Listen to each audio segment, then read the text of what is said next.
طيب. السلام عليكم ورحمة الله وبركاته.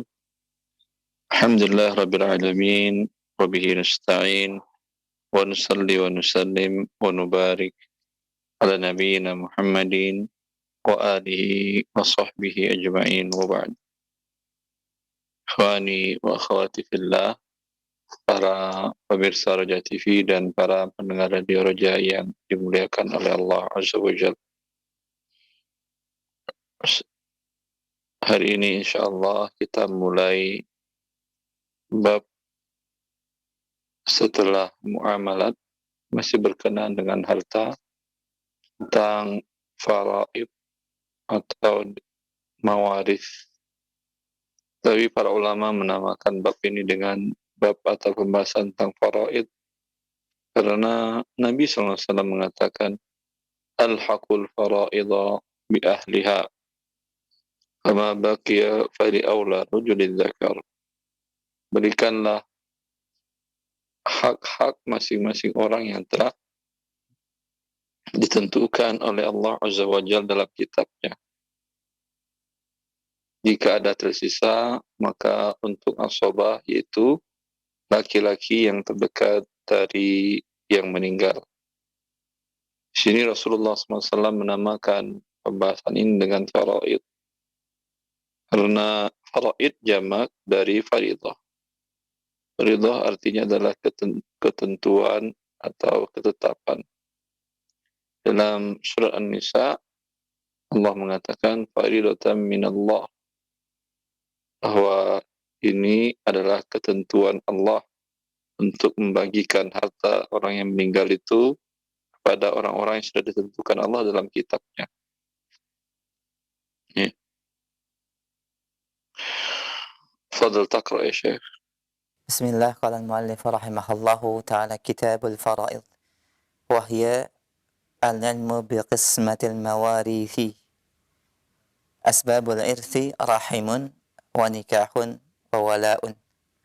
Kitab al-faraid adalah ilmu tentang pembagian al-mawaris, harta waris, dan sebab-sebab warisan. Yang pertama rahimun, yaitu kekerabatan, kemudian nikah, pernikahan, dan al-wala. 6. Kitab faraid ini adalah salah satu cabang ilmu syariat yang mulia, karena Rasulullah SAW mengingatkan dan memerintahkan umatnya untuk mempelajarinya dengan baik. Ta'allamul faraidha fa innaha awwal ilmin yunsa. Pelajarilah ilmu faraid itu ilmu syariat yang pertama dilupakan oleh manusia, dan pertama kan dilupakan oleh umatku. Per hari ini bisa dikatakan sedikit kaum muslimin yang mengerti tentang ketentuan Allah dalam pembagian waris. Dan dampaknya apa? Ketika mereka tidak mengerti aturan Allah dalam pembagian harta bila seseorang meninggal, mereka akan kembali kepada aturan yang ada. Mungkin hukum yang dibuat oleh Barat, Timur, Selatan, Utara yang mereka ikuti. Ya, yang itu pasti akan bertentangan dengan ketentuan Allah. Padahal kalau mereka menyediakan sedikit waktu, tidak akan berat mempelajari faraid ini. Allah menjelaskannya di ayat An-Nisa, di surah An-Nisa ayat ke-11, 12, 13, 14, dan di ayat ke-176. Hanya 5 ayat. Tidak akan memakan waktu Anda yang sangat banyak untuk memahami 5 ayat saja. Dan ilmu faraid ini secara garis besar ada 2 pembahasan. Pertama, pembahasan fikihnya. Ini yang syar'inya. Pembahasan fikihnya, berapa untuk masing-masing, kapan ini dapat, apa sebab mewarisi, apa yang menghalangi, baik menghalanginya secara mutlak atau menghalangi sebahagian haknya. Ya. Kemudian ini pembagian ini ilmu fikih. Ini yang ilmu syar'i. Adapun yang kedua, cara pembagian teknisnya secara hitungan. Secara hitungan matematis, bagi berapa hartanya, ini dapat seperberapa, ini dapat seperberapa. Ini yang kedua adalah hitungan, ilmu hisab. Dan dia saling berhubungan memang. Ya, saling berhubungan memang. Maka mempelajari ilmu faraid ini akan memudahkan kita untuk menyelesaikan pembagian harta seseorang yang meninggal.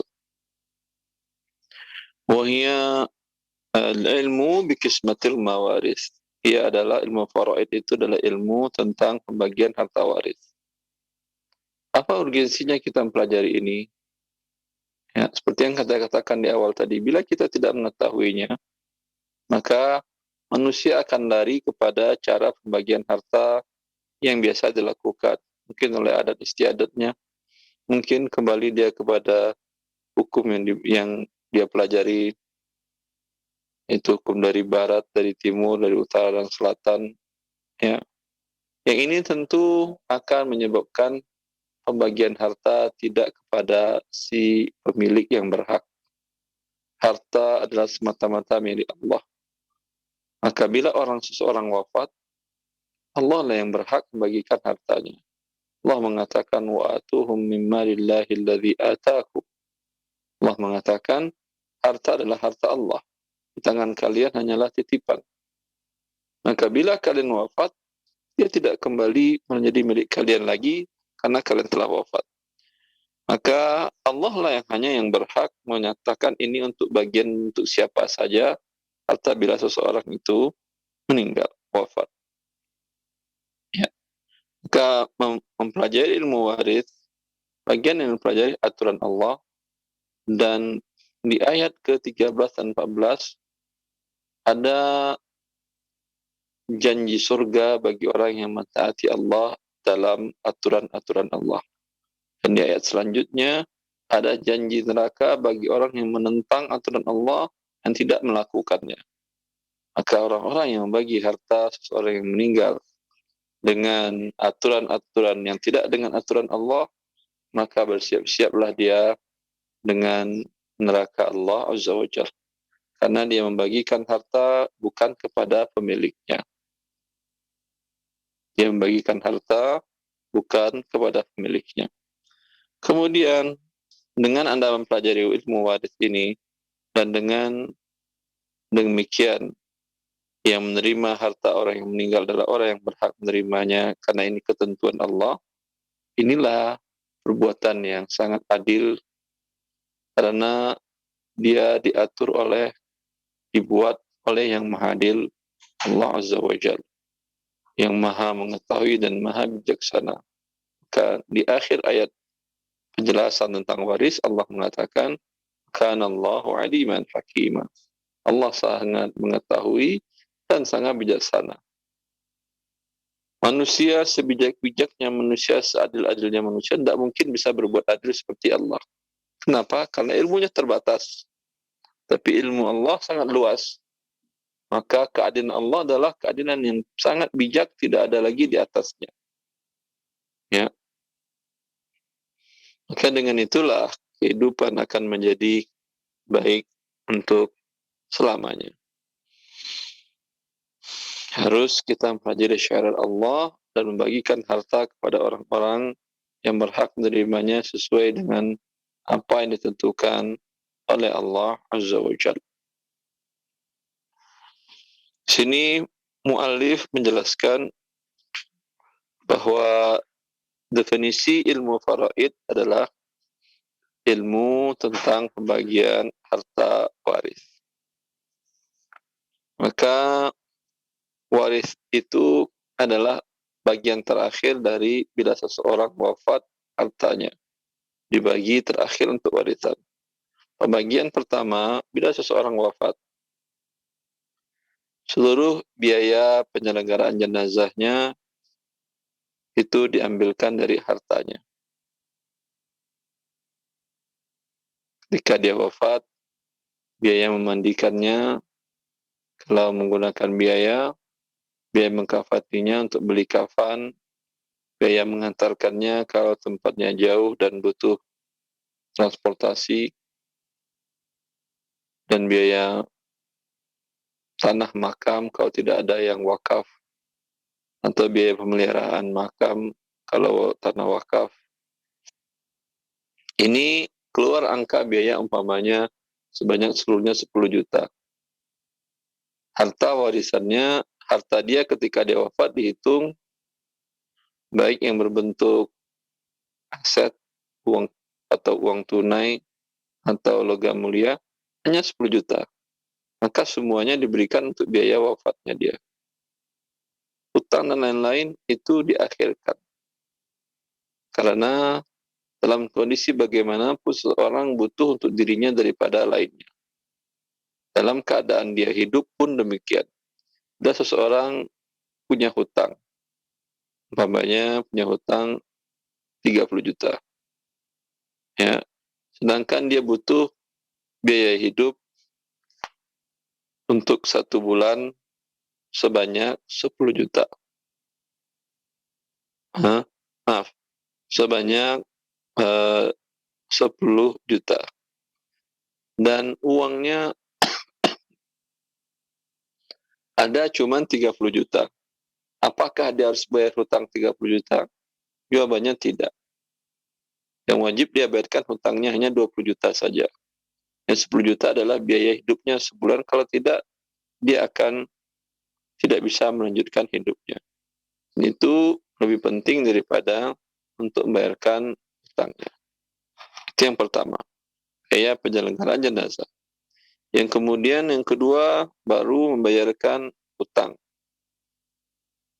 Baik hutang kepada manusia ataupun hutang kepada Allah dalam bentuk haji yang belum dilaksanakan ataupun nazar yang belum dia bayarkan ataupun kafarat yang belum dia tunaikan dan seterusnya. Kemudian mana yang didahulukan, hutang kepada Allah atau hutang kepada manusia? Ya, hutang kepada manusia dulu didahulukan. Bayarkan hutang kepada manusia. Andai tidak cukup bagaimana? Umpamanya tadi setelah penyelenggaraan jenazah tinggal sisa uang 1 juta. Sedangkan dia memiliki hutang, mungkin hutang kebutuhan harian atau hutang lainnya sebanyak 30 juta. Ya, yang ada sisanya 1 juta. Dia hanya ahli waris hanya membayarkan 1 juta, yang 29 juta lagi nggak bisa mereka bayarkan. Apakah ahli waris wajib membayarkan yang sisa 20 juta dari harta mereka? Jawabannya tidak. Tidak. Lalu bagaimana dengan kecuali para ahli waris menjadi kafil dalam hutang, iya. Kalau umpamanya dia menjadi sebagai penjamin. Bila mereka tidak menjadi penjamin, tidak wajib mereka membayarkan hutang yang meninggal tadi. Kalau mereka bayarkan, tentu lebih bagus. Karena ini membabi tabarru'at. Dari bab berderma. Berdasarkan hadis Abu Qatadah, di mana Rasulullah SAW diminta untuk mensalatkan salah seorang sahabat yang wafat. Rasulullah SAW mengatakan, hal alaihi dain, apakah yang wafat ini memiliki hutang? Mereka menjawab, na'am ya Rasulullah. Betul ya Rasulullah, dia ada hutang. Dinaran. Itu sebanyak 2 dinar. 2 keping uang emas. Lalu Rasulullah mengatakan, sallu ala sahibikum. Kalian salatkanlah saudara kalian ini, muslim ini, salatkanlah. Saya tidak ikut menyolatinya. Ya. Maka kemudian Abu Qatadah berdiri, huma alayya ya Rasulullah. Saya yang membayarkannya ya Rasulullah. Dalam hadis tersebut, Rasulullah SAW tidak mengatakan, ini mana ahli warisnya, bayarkan ya. Tidak. Yang Abu Qatadah pun Rasulullah tidak tanya, apakah engkau ahli warisnya Abu Qatadah? Tidak. Ya. Maka ini hanya bab tabarru'at. Ya. Dari bab tabarru'at saja. Tapi bagaimana dengan yang si mayat tadi? Andai kondisi ahli warisnya bukan mereka tidak mau membantu melunasi hutang yang meninggal ini, tapi kata Allah mungkin mereka juga terdampak dalam pandemi sehingga ekonomi mereka pun sulit, ya. Jangankan untuk membayarkan hutang, untuk biaya hidup harian mereka pun mereka kurang, ya. Bagaimana? Maka tidak ada kewajiban dari ahli warisnya untuk membayarkannya. Tentu sekarang ketika pertanyaan bagaimana posisi si mayat dan bagaimana posisi piutangnya. Piutang dari yang memberikan hutang, siapa yang membayarkan? Ya, yang jelas ahli waris tidak wajib. Posisi si mayat, andai ketika dia berhutang, dia sudah memperkirakan bahwa dia mampu membayarnya. Dia perkirakan asetnya ada waktu itu. Mungkin ada motornya, bisa bernilai menutupi hutang 10 jutanya tadi. Ya, atau ada tabungannya. Tapi qadar Allah itu meleset perkiraannya karena ternyata dia mungkin menderita penyakit atau terkena pandemi yang menghabiskan semua aset tersebut sehingga hutangnya tidak terbayarkan. Maka dan dia dalam kondisi berhutang pun berniat dari awal ketika berhutang 10 juta tadi untuk membayarkannya. Dan dia pun mengatakan, saya ada aset motor, ada tabungan. Silakan pegang PPKB motor saya. Kata yang memberikan pinjaman, dah nggak apa-apa. Tidak perlu kamu jaminkan PPKB-nya. Ternyata pada waktu dia kena pandemi, penyakit, menghabiskan seluruh hartanya dan bahkan itu pun kurang. Sehingga orang kaum muslimin berderma untuknya dia. Maka Allah tidak akan menyiksanya. Karena dalam hadis Nabi SAW, Nabi bersabda, "Man akhadha amwal an-nas yuridu ada'aha adallahu anha. Wa man akhadha amwalahum yuridu itlafaha atlafahu Allah." Dalam hadis riwayat Bukhari, barang siapa yang mengambil harta manusia dalam bentuk pinjaman atau beli dengan tidak tunai, kemudian dia ingin membayar. Apa maksud ingin membayar itu? Ada kemungkinan dia bisa membayar dengan menghitung kemungkinan piutang jatuh temponya ada, asetnya pun kalau dijual cukup untuk menutupi hutangnya, tapi qadar Allah meleset perkiraannya. Ini yang Allah bayarkan. Tapi kalau dan Nabi mengatakan lanjutan hadis itu, siapa yang mengambil harta manusia ingin untuk melenyapkannya, Allah lenyapkan. Allah lenyapkan dia. Artinya ketika dia berhutang, tidak ada aset yang bisa menutupi, sudah diperkirakan tidak cukup. Dan dia pun tidak terus terang. Ya, berarti ada keinginan dia untuk tidak membayar. Nah, bila terjadi sesuatu, dia tidak mampu membayar. Ini yang tidak akan dibayarkan oleh Allah dari karunia Allah Azza wa Jalla dan keluasan nikmatnya. Karena dia ada niat untuk tidak membayar. Dan pun dia tutup-tutupi. Kalau dari awal dia katakan, Pak, saya butuh biaya untuk biaya bulanan anak saya sekolah di pesantren, tapi tidak ada yang bisa saya jaminkan, Pak. Saya sudah di PHK, sedang cari kerja sana-sini, semoga Allah mudahkan rezeki saya. Saya dan keluarga di rumah masih bisa makan apa adanya yang kami dapatkan. Mungkin ada tanaman di depan rumah, di halaman rumah depan atau di tanah bagian belakang rumah yang bisa kami olah. Tapi kalau anak kami di pesantren kan tidak bisa. Dia mesti harus dibayarkan. Ya. Berarti dia menyampaikan apa adanya. Dan yang meminjamkan uang pun sudah tahu kondisinya. Dan dia berikan pinjaman, berarti yang meminjam ini tidak berniat untuk melenyapkan harta saudaranya. Dia sudah terus terang. Bila saudaranya ini pun dalam keadaan yang sempit, mungkin dia akan mengatakan kepada yang pinjam ini, Pak, sebaiknya Bapak jangan pinjam, saya bantu Bapak carikan donasi dalam bentuk umpamanya zakat atau sedekah. Alihkan dia ke tempat lembaga amil zakat,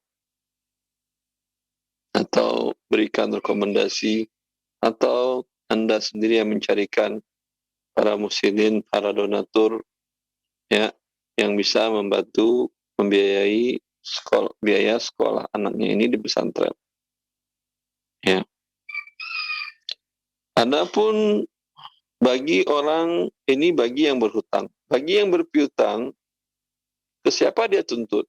Ke ahli warisnya tidak mungkin, karena dia tidak meninggalkan harta. Ahli warisnya pun berkekurangan. Lalu siapa yang akan membayarkan?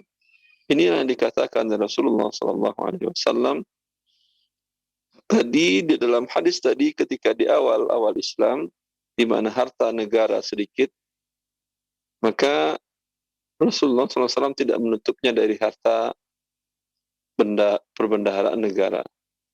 Sahabat Abu Qatadah yang maju menjamin hutang saudaranya. Falamma fatahallahu ala rasulihil futuh. Rawi menjelaskan, tatkala Allah bukakan kekayaan dunia, harta benda pada Rasulullah SAW dan pada sahabatnya, maka Rasulullah SAW bersabda, faman mata minkum falahu mal faliwarathatihi, waman mata minkum fa'alaihi dain fa'alayya qada'uha. Siapa di antara kalian yang wafat dan dia memiliki harta untuk diwariskan, maka harta untuk para ahli warisnya. Dan barang siapa di antara kalian yang wafat dan dia memiliki hutang dan tanggung jawab ke pihak yang lain, maka kata Rasulullah, saya yang membayarkannya. Para ulama fikih dan ternyata Imam Nawawi menjelaskan ini, menukil daripada Imam Mawardi dan para ulama Syafi'iyah dan para ulama lainnya, bahwa kewajiban membayarkan hutang rakyat ini berpindah kepada para pemegang urusan kaum muslimin, artinya para pemimpin kaum muslimin. Ya, bila seseorang diangkat menjadi pemimpin kaum muslimin, baik menjadi pemimpin tertinggi, kalau sekarang mungkin bahasanya presiden, gubernur, wali kota, bupati, camat, dan lurah, Anda akan ditanya oleh Allah Azza wa Jal untuk antara kewajiban Anda membayarkan hutang rakyat Anda. Ya, membayarkan hutang rakyat. Begini di dalam Islam pengaturan hutang individu, rakyat, atau warga negara. Ketika tidak mampu dia membayar hutangnya, ya, dibayarkan oleh negara. Inilah bentuk penjaminan, perlindungan, dan pemeliharaan negara kepada rakyatnya. Ya, yang ini dalam undang-undang kita ada bahwa negara menjamin dan memelihara fakir miskin, orang yang tidak mampu. Di antara yang tidak mampu adalah orang yang berhutang dan aset hartanya tidak cukup untuk menutupi hutangnya tadi. Dan hutangnya bukan untuk kehidupan bermewah-mewahan, berfoya-foya, ya, tetapi untuk kebutuhan yang penting memenuhi hajat hidupnya. Ya. Begitu. Setelah dibayarkan hutang-hutangnya, baik hutang kepada manusia atau hutang kepada Allah, hutang kepada Allah adalah dalam bentuk haji. Dia belum pernah berhaji, dan ketika dia wafat, hartanya setelah dibayarkan berurutan tadi, biaya jenazah, kemudian dibayarkan hutangnya, kemudian masih ada sisa, dan itu cukup untuk berhaji. Tapi dia belum pernah berangkat haji karena satu dan lain hal. Ya, maka ini dikeluarkan dari hartanya tadi, biaya berangkat haji. Berapa biaya ONH sekarang umpamanya?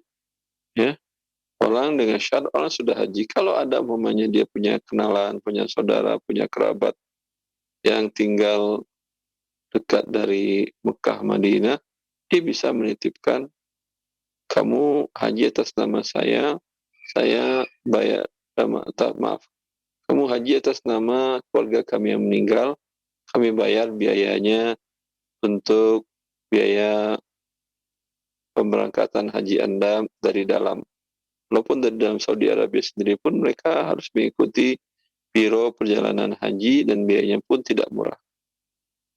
Ya, kami bayarkan biayanya, biaya berangkat hajinya. Bila masih ada sisa, maka dibayarkan wasiatnya.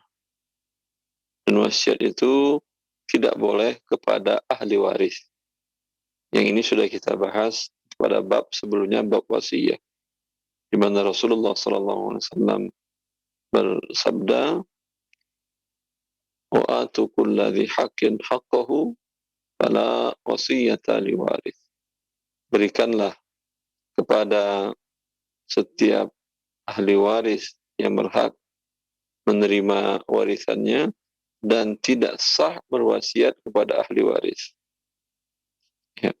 Bila setelah dikeluarkan sepertiga untuk wasiatnya dan masih ada harta tersisa, baru harta ini dibagikan kepada ahli waris dengan ketentuan yang ditetapkan oleh Allah Azza wa Jal, bukan semau Anda, bukan semau ahli waris, bukan atas berdasarkan kesepakatan mereka, karena Anda hidup di dunia ini bukan berdasar kesepakatan. Anda hidup di dunia, Allah menciptakan Anda. Dan Anda tunduk dengan ketentuan Allah, dengan aturan Allah. Tunduk dengan itu, maka ikutilah ketentuan Allah dalam pembagian waris. Kemudian dalam pembahasan fikih secara waris ini, sebagaimana para ulama kita telah membuat sistematika dalam pelajaran ilmu fikih, ada namanya sebab, ada namanya syarat, ada namanya penghalang. Ya, begitu juga dengan ilmu waris ini, ada sebab, kemudian ada syarat, kemudian ada juga penghalang. Kita mulai tadi dengan perkataan muallif, asbabul irfi rahimun wa nikahun wa wala'un. Sebab waris ada 3. Pertama, rahim. Rahim itu adalah hubungan nasab antara Anda dengan yang wafat itu. Anda pernah bertemu di salah satu rahim. Umpamanya seseorang wafat dan seseorang itu adalah saudara Anda sebapak seibu. Artinya Anda dengan dia bertemu di ibu Anda. Dia lahir dari rahim ibu Anda pun lahir dari rahim ibu Anda. Itu namanya rahim. Rahim ya rahim. Bagian dari anggota tubuh wanita, di mana di sana manusia janin berkembang dan keluar dari rahim tersebut untuk ke dunia ini. Antara Anda dengan paman, seorang wafat dan dia adalah paman Anda, saudara dari bapak Anda. Berarti ini rahim Anda? Iya, rahim. Karena paman Anda punya ibu. Ibunya umpamanya namanya Aisyah. Paman tadi namanya Amir. Bapak Anda namanya Ali. Anda namanya Ahmad. Amir wafat. Anda, Ahmad, ada hubungan rahim dengan Amir tadi? Ada. Karena antara Anda dengan Ahmad dengan Amir ini pernah berada di satu berhubungan rahimnya di Aisyah. Amir pernah menempati rahim Aisyah. Ya. Kemudian dari rahim Aisyah selain Amir ada Ali. yaitu bapak dari Ahmad. Berarti antara Ahmad dengan Amir pernah bertemu di rahim Aisyah. Itu yang dimaksud dengan rahim. Ya. Kemudian nikah dan hubungan nikah. Hubungan nikah artinya antara laki dan perempuan ini diikat dengan akad nikah yang sah. Dengan akad nikah yang sah. Maka bila telah terputus ikatan pernikahannya dengan talak atau perceraian, maka mereka tidak saling mewarisi lagi. Ahmad menikah dengan Maimunah. Ya, sudah punya anak dua, qadar Allah, satu dan hal rumah tangga mereka tidak bisa dipertahankan. Mereka cerai dengan cara baik-baik.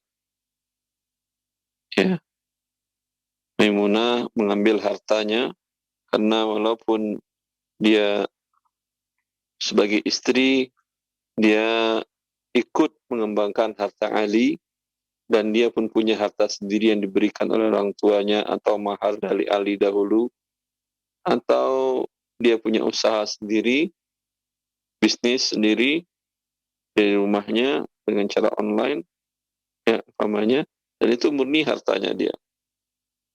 Maka ketika dia wafat, dia pindah ambil hartanya. Maaf, ketika dia bercerai dengan Ali, semua harta tentu milik dia, tidak ada di sana harta Ali. Harta yang Ali, harta yang diusahakan oleh Ali. Ternyata setelah hitung-hitung, harta Maimunah lebih besar daripada Ali. Maimunah nilainya mungkin umpamanya 5 miliar, harta Ali cuma 1 miliar. Karena walaupun Ali yang gajinya lebih besar, tapi kan habis untuk biaya rumah tangga. Kemudian mereka bercerai.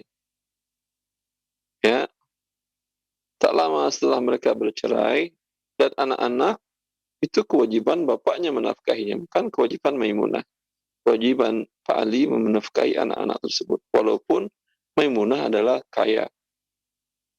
Ya, qadar Allah, Maimunah wafat. 1 sen pun Ali tidak mendapatkan harta warisannya karena mereka sudah bercerai dan sudah selesai iddahnya, ya, selama 3 kali haid menurut sebagian para ulama, dan menurut mazhab Syafi'iyah 3 kali suci. Ya, itu hubungan pernikahan. Yang ketiga adalah wala, yaitu hubungan memerdekakan budak. Ini hanya hubungan satu pihak. Bila seorang budak, di masa Rasulullah ada perbudakan, dan itu bukan berarti Islam tidak menghargai manusia. Perbudakan sudah terjadi sebelum Islam. Dan budak adalah harta dan mahal nilainya itu. Maka Islam tidak mungkin menafikan harta manusia begitu saja. Harganya mungkin bisa sampai miliaran harga manusia, ya akhi. Kalau robot saja harganya mahal, apalagi ini manusia. Ya, itu tidak mungkin dinafikan Islam begitu saja karena ini harta bernilai besar. Islam hanya menghimbau, menganjurkan untuk memerdekakan budak dalam beberapa aturan syariat yang berkaitan dengan kafarat untuk penebus dosa. Ya, mewajibkan tidak, tapi menghimbau iya, dan memberikan pahala yang besar bagi orang yang memerdekakan budak karena nilainya besar, sedekah yang besar. Ya, maka bila seseorang memerdekakan budak, dia beli budak, kemudian dia lihat budak ini anaknya pintar, orangnya pintar, dan taat kepada Allah dan Rasulnya, dan bisa mengelola hidup cerdas. Maka dia mengatakan, kamu saya merdekakan, kamu bukan milik saya lagi. Silakan mencari harta dengan cara yang halal dan tidak perlu kamu tinggal di rumah lagi.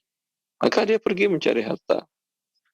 Qadar Allah, setelah 5 tahun dia mendapatkan harta yang cukup banyak, si budak tadi. Dan budak tadi wafat. Tidak ada ahli warisnya, dia tidak punya istri, dia tidak punya orang tua. Memang budak jarang punya orang tua karena dia didapatkan dari peperangan. Ya. Maka yang memerdekakannya itu bisa mewarisi si budak. Tetapi budak tidak bisa mewarisi harta tuannya kalau tuannya tidak memiliki ahli waris dari keluarga rahim dan dari pernikahan. Taib. Saya kira cukup sampai di sini pembahasan dari kitab. Silahkan yang mau bertanya. Tafadhal. Jazakumullah khair pada Ustaz Dr. Wandi Tarmidhi, hafizahullah ta'ala ya Ustaz, atas penjelasan dan juga syarah dari poin pembahasan di awal. Dan dari pembahasan bab waris di pagi ini kita berikan kesempatan langsung bagi para pendengar dan pemirsa Roja. Kami akan angkat via telepon terlebih dahulu, silakan. Baik, halo. Waalaikumsalam warahmatullahi. Dengan siapa di mana? Adi di Depok. Pak Adi, silakan. Pertanyaannya. Ya, Assalamualaikum Ustaz. Assalamualaikum. Ya, ini mengenai waris.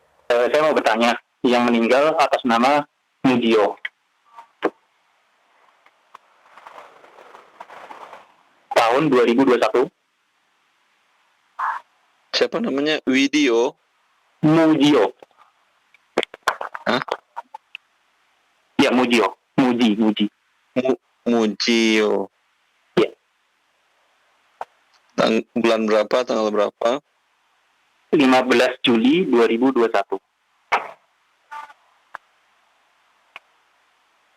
Terus? Tidak mempunyai anak. Tidak mempunyai anak. Ya. Istrinya masih status istri. Sudah meninggal lebih dulu. Berarti ketika Mujio wafat tidak punya istri namanya, akhi. Kalau sudah meninggal terlebih dahulu, dia berarti tidak punya istri dia. Baik. Berarti dia tidak ada istri ketika dia wafat. Ya. Terus? Untuk saudara seayah dan seibu itu ada satu orang, tiga orang perempuan. Sebentar. Tidak punya istri. Bapak ibunya masih hidup atau sudah meninggal? Sudah meninggal. Tidak punya anak juga. Mujio tidak punya anak. Mujio tidak punya anak, betul. Baik. Bapak ibu sudah meninggal. Bapak ibu sudah Kemudian ya ini namakan dengan kalalah. Tidak punya anak dan tidak punya, dan bapak ibu sudah meninggal. Maka untuk saudara-saudarinya, saudara yang sebapak seibunya ada? Ya, saudara seayah dan seibu ada 3 perempuan.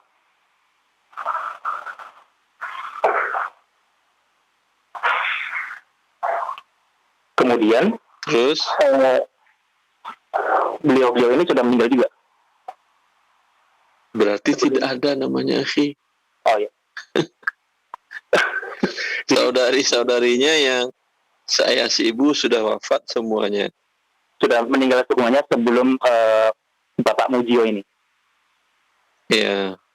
Cuma Dia tidak punya saudara. Pak Mujio ini tidak punya saudara laki-laki. Semuanya saudari perempuan. saudari perempuan 3, ya. Kemudian Ustaz, Saudara tidak ada. ya tidak ada. Kemudian Ustaz, sebelum ya. Jadi kalau seibu beda ayah itu bagaimana Ustaz? Ada Mujio punya saudara-saudari seibu saja beda ayah. Betul. Berapa orang laki, berapa orang perempuan? Ada 1 laki, 2 perempuan. Masih hidup semuanya. Satu saudara laki dan saudari perempuan. Berarti 3 orang. 3 orang, 1 laki-laki, 2 perempuan. Ya, mereka hanya mendapatkan 1/3. Kaum syuraka'u fis sulus. Berarti ada sisa 2/3 lagi. Ya. Terus? Oke, kemudian saya melanjutkan tadi yang dari seayah yang seibu yang sudah meninggal juga, yang 3 perempuan tersebut, itu dari dua saudara perempuannya, itu 1 punya anak. Anak dari saudari perempuan tidak berhak menerima waris. Oh, baik. Dengan perempuan terputus, itu dinamakan dengan rahim. Bukan dengan kerabat, tetapi dinamakan dengan rahim. Dan para ulama khilaf tentang apakah rahim menerima waris atau tidak. Sekarang saya yang menanyakan, ini yang 1/3 sudah ada, tinggal hak 2/3 untuk siapa? Mujio bapaknya sudah wafat, betul. Betul. Tapi bapaknya punya adik atau punya abang laki-laki atau tidak? Saya pastikan dulu, silakan ditanyakan, nanti saya akan pastikan. Ya, kalau ada langsung selesai. Kalau tidak ada atau sudah meninggal, umumnya tetap ada tapi sudah meninggal. Ya. Ya. Kalau ada masih hidup saudara laki-lakinya, itu 2/3 untuk saudara laki-laki dari ayah atau paman dari Mujio. Kalau paman sudah meninggal tapi ada anak laki-laki paman, maka ini 2/3 dibagi rata kepada anak laki-laki paman Mujio. Ya. Sudah? Baik. Bila tidak ada sama sekali, ini semuanya dibagi 3 oleh saudara-saudari seibu tadi. Oh, baik. 1/3 hak mereka bagian dari Allah mengatakan in kanu aktsara min dzalika fa hum syuraka'u fis sulus. Mereka mendapatkan 1/3 kalau mereka lebih dari 1 orang. Ya, itu faridah. Yang sisanya sebagai rad dikembalikan kepada mereka karena tidak ada asabah. Jadi untuk yang 1/3 itu murni dibagi dengan pembagian 2 untuk yang saudara laki-laki dan 1 untuk 2 saudara perempuannya, ya? Saya katakan begitu tadi. Ya. Tidak, saya nggak mengatakan begitu, akhi. Saya mengatakan dibagi rata 3 oleh mereka. Oh, bagi rata ya, Ustaz? Bukan 2/1 karena ini perempuan dan laki-laki saudara seibu, bukan saudara sebapak. Kalau saudara sebapak, iya, 2 saudara laki-laki, 1 saudari perempuan. Karena mereka saudara seibu, perlakuannya beda. Oh, baik. Perlakuannya mereka mendapatkan 1/3 dibagi rata. Baik. Antara laki-laki dan perempuan dibagi rata. Ini yang dijelaskan oleh para ulama hikmah dari Allah Azza wa Jal. Bahwa tidak semuanya 1/2. Ada yang dibagi rata. Ketika saudara-saudari seibu mereka tidak saling bertanggung jawab ketika mereka hidup, maka mereka hak pembagiannya rata. Tapi ketika laki-laki bertanggung jawab kepada perempuan yang selevel, yang sederajat dia, maka laki-laki 2 bagian. Anak laki-laki 2 bagian, anak perempuan 1 bagian. Hikmahnya apa? Bila anak perempuan ini hidup dalam kesusahan walaupun sudah punya suami, ya, dan saudara laki-lakinya atau anak laki-laki, anak perempuan susah, anak laki-laki hidup berkecukupan. Wajib bagi laki-laki membantu saudari perempuannya ini.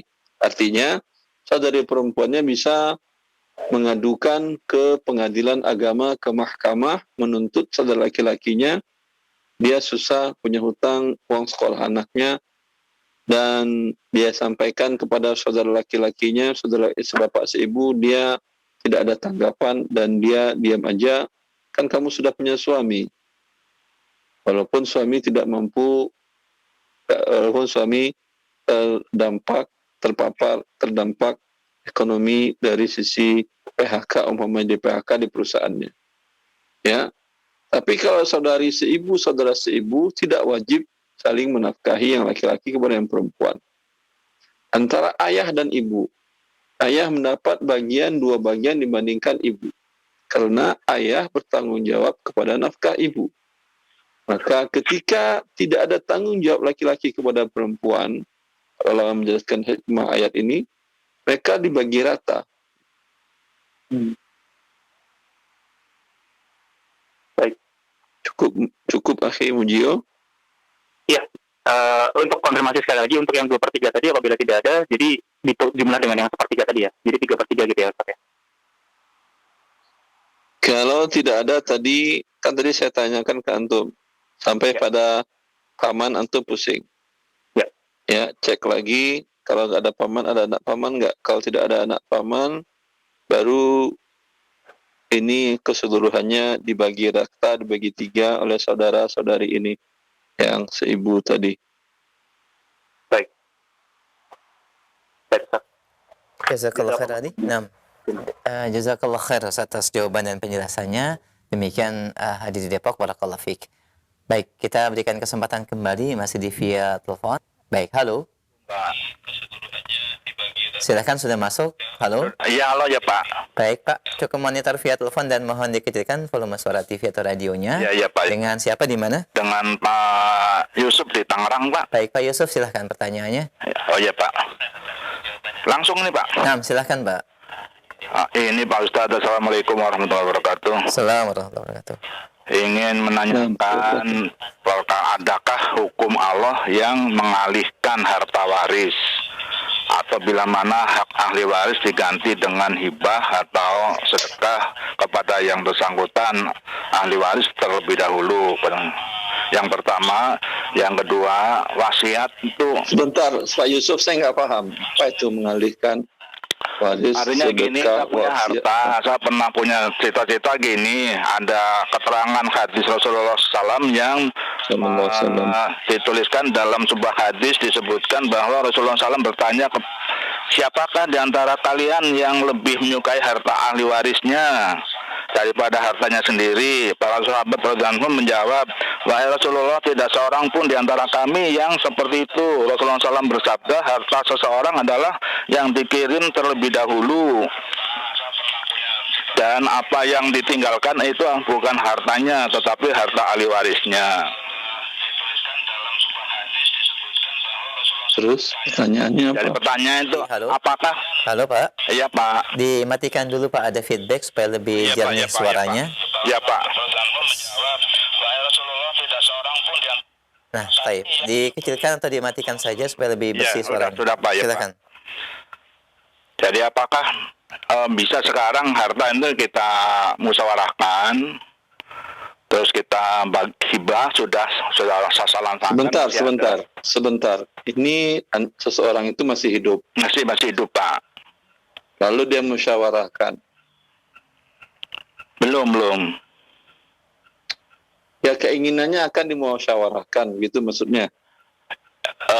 Dulu begini, saya punya pemikiran tadi merujuk kepada hadis tadi.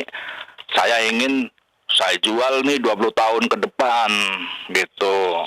Tapi Saya jual 20 tahun ke depan, nggak paham saya. ya, jual artinya 20 itu tahun ke depan. itunya saya ambil terus itu tiap bulan untuk sedekah, itu artinya gitu Pak. Tapi ketika 20 tahun ada mohon tidak ada, itulah nanti sudah dikirim gitu Pak. Pikiran saya gitu Pak. Saya Tapi nggak katanya paham tidak Pak Yusuf, setuju. omongan Pak Yusuf. Iya Pak. Diperjelas kembali Pak pertanyaannya supaya lebih terang kembali bagi Ustadz. Jadi gini, katakanlah punya harta 100 sebagai contoh, sepertiga itu 30 sudah saya bagi hibah. Ada lagi masih 70. Dibagi hibah Yang ke siapa? Anda Pak? bagi hibah ke siapa? Ke anak-anak saya.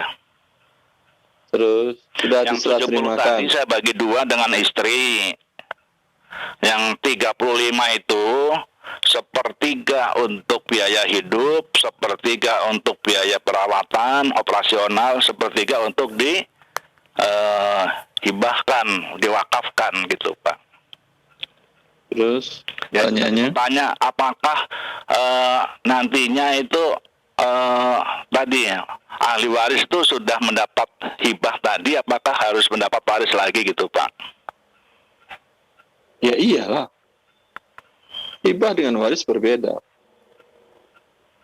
Hibah ketika Anda hidup, Anda berikan kepada dia. Waris ketika Anda wafat, bukan Anda yang memberikan kepada mereka. Allah yang memberikannya dalam kitabnya. Jelas? Jadi keterangan yang dimaksud tadi dalam hadis walaupun saya nggak, cuma saya baca di kitab Fadilah Sedekah. Tadi pertanyaannya Rasulullah kepada sahabatnya mengenai apakah kamu menyukai harta sendiri atau harta orang lain gitu Pak.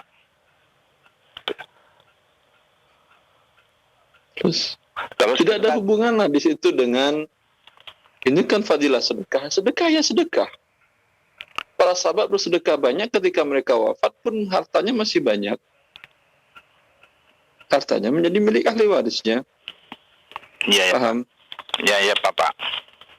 Nah, baik. Terus yang kedua, mohon tausiahnya atau arahannya mengenai penyaluran zakat mal atau sedekah.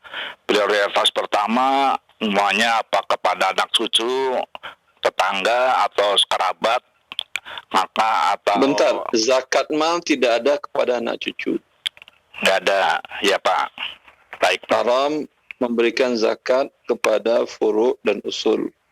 ya Pak. Karena furu' dan usul, furu' itu adalah anak dari seseorang, cucu dari seseorang. Kalau usul, asalnya dia, bapaknya dia, kakeknya dia. Itu kewajiban Anda. Kewajiban kita menafkahi anak cucu kita, menafkahi bapak, orang tua, kakek kita, nenek kita. Kewajiban. Ya, Ya Pak, ya Pak. diambilkan dari harta kita, dari pokok, bukan dari 2,5%. Ya Pak. Ya, kita punya nenek, kakek dari bapak atau dari ibu kita, yang dia dalam keadaan butuh biaya pengobatan, perawatan di rumah sakit dengan harga angka umpamanya 1 miliar. Lalu Anda katakan, wahai saudara-saudaraku, saya bantu dengan harta zakat saya sebanyak 250 juta. Padahal Anda masih punya harta sebanyak 20 miliar. Haram bagi Anda, kecuali saudara Anda yang lain mampu juga, itu terserah. Kalau mereka tidak mampu, kewajiban Anda 1 miliar, bukan 250 juta dari zakat. Ya Pak. Sama menafkahi mereka itu namanya. Baik. Ya Pak. Dengar lagi ceramah-ceramah sebelumnya tentang permasalahan hibah, Pak. Ini kajian waris ini tentu lanjutan dari permasalahan muamalat. Ya Pak. Ada masalah hibah, ada masalah wasiat, ya, sehingga memahaminya dengan cara yang lengkap. Ya Pak. Jazakallah khair Bapak. Itu Tadi saja sebentar satu lagi yang maksudkan gini Pak, saya kan suka membantu, baik itu kakak kandung, katakanlah kewajiban saya itu ya, atau itu adik, keponakan, cucu gitu Pak. Yang saya maksudkan itu prioritas pertama itu yang mana, kedua siapa dan sebagainya gitu Pak maksudnya Pak.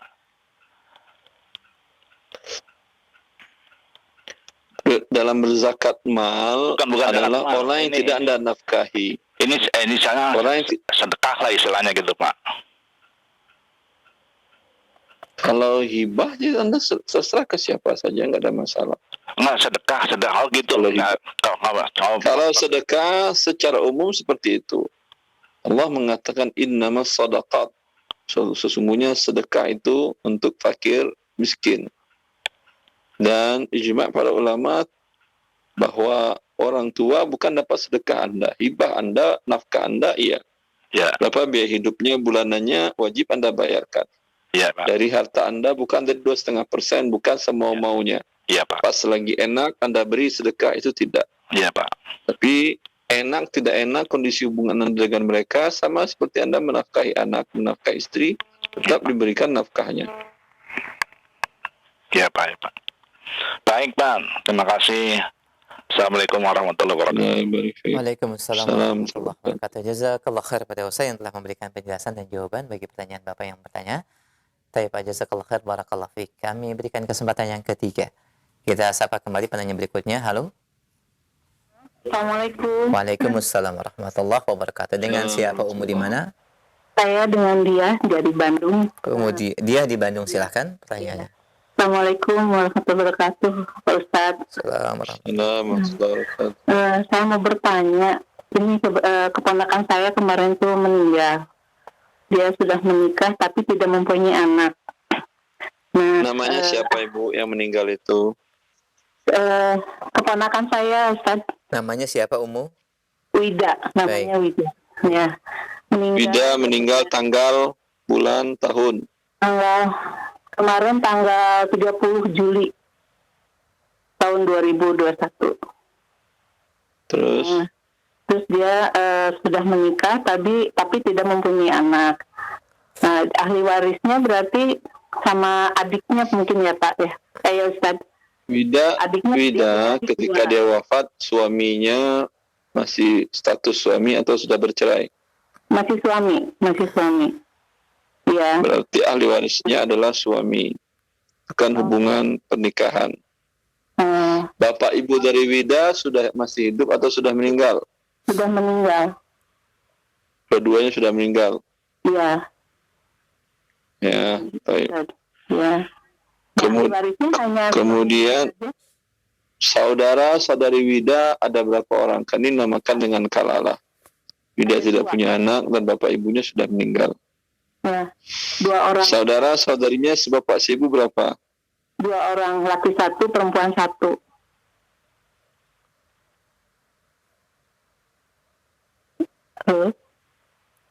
Ya.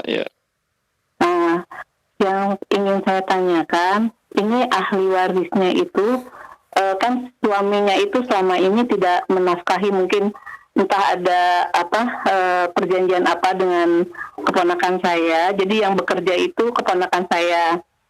Keponakan saya itu punya rumah, dia bekerja sebagai guru TK dan suaminya memang tidak menafkahi. Nah sekarang si adiknya itu menuntut harus pada suaminya itu menuntut untuk menafkahi hutangnya itu dituntut untuk dibayar. Nafkahnya itu jadi hutang gitu loh, Ustaz. Emang itu ada gitu aturannya seperti itu? Yang nuntut tentu Wida rahimahullah ke pengadilan. Paham? Jadi gimana Ustaz? Yang nuntut tentu yang bersangkutan Wida rahimahullah yang sudah meninggal, harusnya dia yang nuntut ke pengadilan kalau suaminya tidak berikan nafkah. Adik Wida tidak ada kewajiban, tidak ada hak dia menuntut kecuali Wida berwasiat atau menyampaikan kepada dia, itu abang iparmu nggak pernah kasih kakak nafkah. Padahal itu kan kewajiban dia. Kakak nggak enak ngomongnya, tolong kamu laporkan ke pengadilan pengadilan agama, biar diselesaikan. Itu bisa. Yang selama ini tapi kalau Wida tidak pernah ngomong begitu kepada adiknya, tidak pernah mewakilkan kepada adiknya, memandatkan kepada adiknya untuk menuntut, tidak ada hak dari adiknya menuntut. Kan bukan hak dia kan? Kenapa dia tuntut? Nah itu karena dia bertanya katanya sama Ustadz, itu ada dalilnya Ustadz. Kan nggak ada mungkin ya? Nggak tahu saya. Tanya ke ustadznya lah yang mengatakan ada dalilnya. Apa ada dalilnya? Cukup jelas ya Umu jawabannya dari Ustadz. Satu lagi Ustadz. Taib, silakan. Kebetulan kan keponakan saya ini pegawai negeri. Jadi dia itu ada pensiunnya gitu. Nah pensiunnya ini juga ahli warisnya menuntut untuk dibagi rata dengan dia gitu Pak. Kalau ahli pensiunnya ini kan jatuhnya pada suami. Nah, si ahli warisnya itu menuntut untuk dibagi rata pensiunnya, itu gimana Ustaz? Tidak ada warisan dibagi rata, dibagi sesuai ketentuan Allah. Suami dapat setengah, sisanya saudara laki-laki 2 bagian, saudari perempuan 1 bagian. Berarti 3 bagian, 3 kali setengah dibagi 6. Berarti hak waris dari harta wida, suaminya 3/6, saudara laki-lakinya 2/6, saudari perempuannya 1/6. Baik yang pensiunan ataupun harta manapun juga. Jadi pensiunan jiwa itu sebagai waris ya, Ustaz? Iya. Itu bisa diajukan ke pengadilan oleh saudaranya. Karena itu haknya dia dapat 2/6, saudarinya 1/6, lalu suaminya menahan seluruhnya. Paham? Iya. Itu kan haknya dia, tidak diberikan oleh suami wida rahimahullah ini, bisa dia mengajukan ke pengadilan agama menuntut. Iya. Ya Ustaz. Terima kasih Ustaz. Barakallahu fikum. Wa jazakillah khair ya barakallahu fik. Baik. Jazakallah khair Ustaz atas jawaban yang disampaikan. Kita masih berikan kesempatan masih di via telepon bagi yang baru bergabung dalam pembahasan bab waris secara khusus. Kita angkat kembali. Halo. Halo, Assalamualaikum. Waalaikumsalam warahmatullahi wabarakatuh. Dengan siapa di mana? Saya dengan Yanuar Fajri di Jakarta. Pak Yanuar Fajri, silahkan pertanyaannya. Nama antum siapa, akhi? Nah, nama Ana Yanuar, Ustaz. Yanuar anak siapa? Bapak Anda siapa? Nah, bapak saya namanya Naufal dan ibu saya namanya Yuni Astuti. Ya, opah tadi bapak dari Naufal atau bapak dari Yuni? Bapak dari Yuni, Ustaz. Itu berarti kakek dari ibu. Antara Anda dengan dia tidak saling mewarisi. Ya, ini jadi ini case-nya begini, Ustaz. Tahun 2000 kakek saya meninggal. Opah ini namanya siapa? Kakek saya namanya kok lupa. Misalnya namanya Abdullah gitu, Ustaz. Misalnya Ustaz, saya mohon maaf, saya lupa Ustaz nama kakek saya. Nah, setelah itu meninggal tahun 2000. Wafat tahun meninggal tahun 2000, Ustaz. Tahun bulannya. 2000. Nah, pada waktu itu meninggalkan 1 istri dan 8 orang anak. Tapi di antara istrinya masih hidup di tahun 2000 itu istri masih hidup. Istri masih hidup. Nah, jadi anak laki-lakinya ada berapa? Kenapa Ustaz? Mohon maaf. Anak lakinya di tahun 2000 ketika dia wafat ada berapa orang yang masih hidup? Oh ya, anak lakinya itu ada sebentar, 1, 2, ada 2 Ustaz, anak laki-lakinya. Masih hidup ada ketika 2000 itu, tahun 2000. Ya, ada 2 anak laki-lakinya dan ada 6 orang perempuan. Tapi salah satunya ini ada yang kafir, Ustaz. Ada orang kafir. Nah, yang non Muslim tidak dapat warisan. Abdullah ini Muslim kan ya? Abdullah Muslim, Ustaz. Nah, anaknya yang non Muslim tidak dapat warisan. Iya, betul, Ustaz. Berarti anak-anaknya cuma 5. Anak-anaknya 5 perempuan. Anaknya total 8 sih, Ustaz. Anaknya total 8. 5 anaknya anak perempuannya 5. Yang 1 itu sudah tidak Islam lagi, bukan anaknya dia lagi. Secara biologis dia memang anaknya dia. Ya. Yang seperti contohnya Nabi Musa itu ya, Ustaz ya.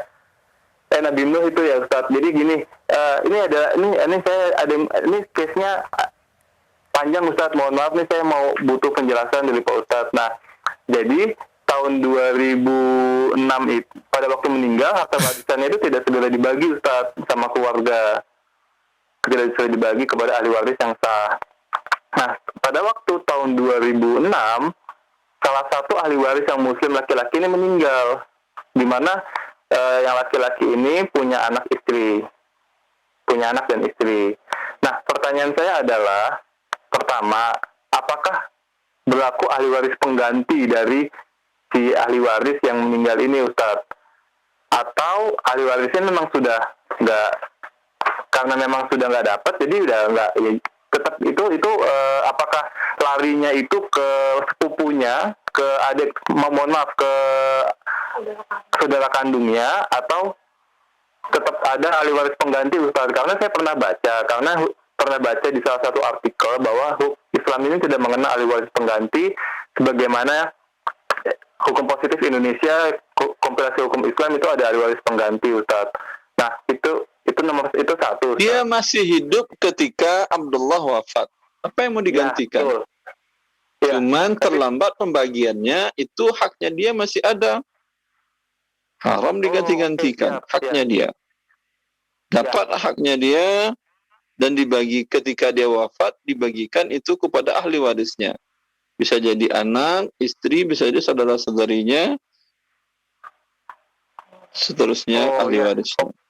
Oke, berarti itu dapat yang dapatnya ini, mohon maaf Ustaz, ke anak-anaknya sama ke anak-anaknya atau ke sebentar, saudara-saudarinya? yang anak laki-laki ini yang wafat namanya siapa? Arif, Ustaz. Arif wafat tanggal, bulan, tahun 2016. Arif wafat 2016.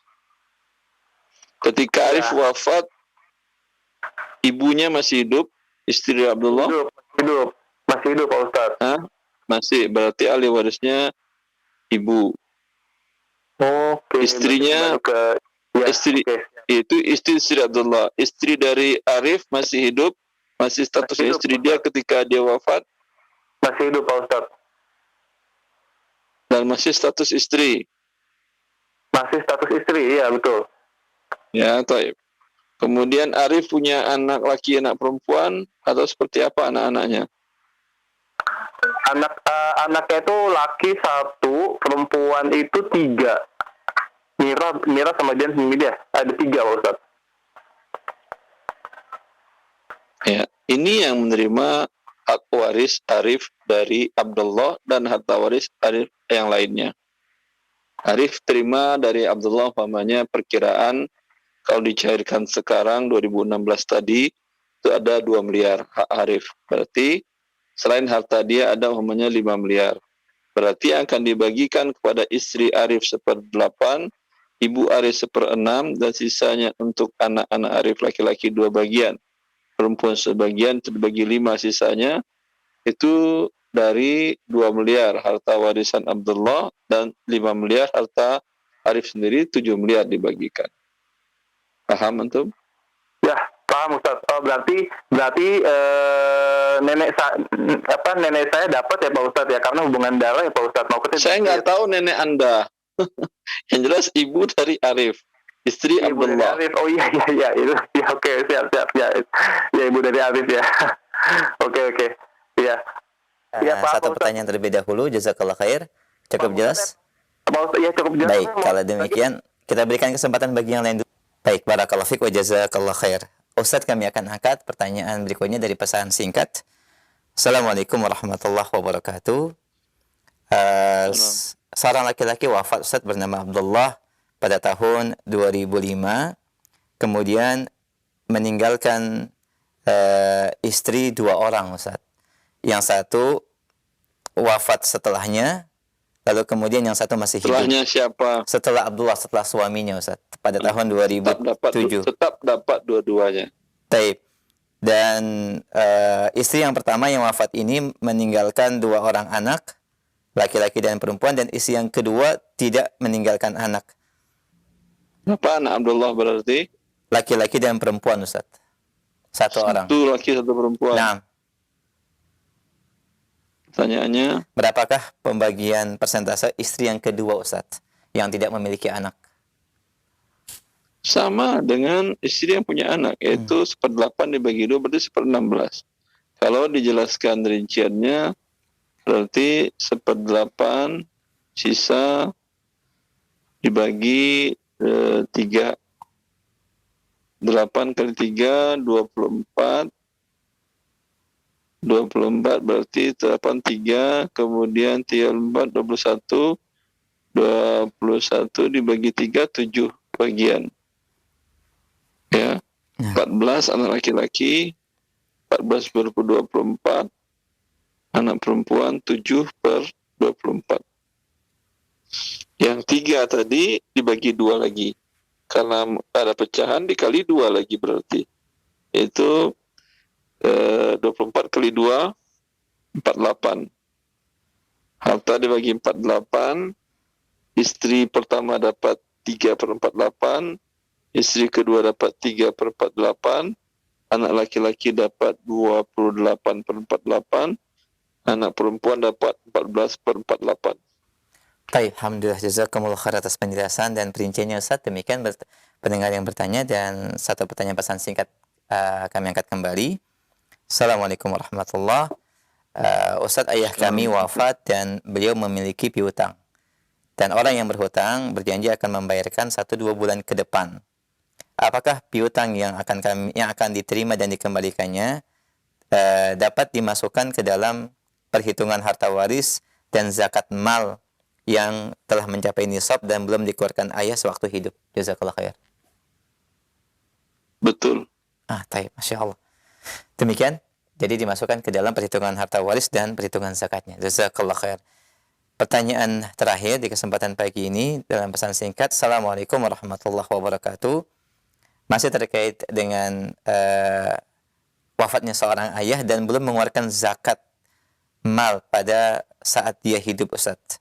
Apakah menjadi kewajiban bagi anak-anaknya untuk menyelesaikan zakat amwal tersebut sebelum perhitungan harta waris?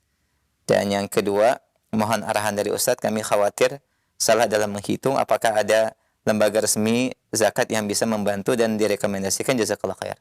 Allah barik fik. Iya, dikeluarkan zakatnya karena itu bukan hak ahli waris. Ya, tetap dikeluarkan hartanya, zakatnya tersebut. Apakah ada lembaga? Ada lembaga amil zakat, Cahaya Rabbani. Ya, saya di sana sebagai pembinanya, dan ada yang lain juga, terserah. Penting Anda bisa meminta pertanggungjawab mereka di hadapan Allah, cara menghitung zakatnya mereka sudah benar atau belum. Ya. Jazakumullah khair atas penjelasan dan jawabannya, Ustadz. Demikian mungkin pertanyaan kami terakhir di pagi ini, dan sebagai ikhtitam kesimpulan kajian pagi ini, silakan Ustadz. Akhwani wa akhwati fillah, membagi harta sesuai dengan syariat Allah membawa keberkahan harta yang diterima oleh para ahli waris dan menyebabkan yang punya harta bila mengajarkan cara pembagian waris harta seperti yang Allah jelaskan di firman-Nya, maka dia selamat bila terjadi pembagian hartanya yang tidak sesuai dengan syariat Allah.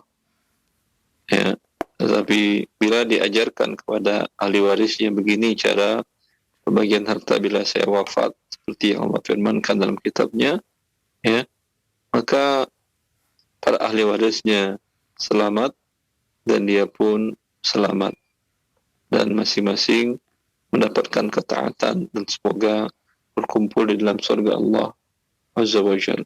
Wallahu li taufiq wa sallallahu ala nabiyyina Muhammad wa alihi wa sahbihi wa sallam. Assalamualaikum warahmatullahi wabarakatuh.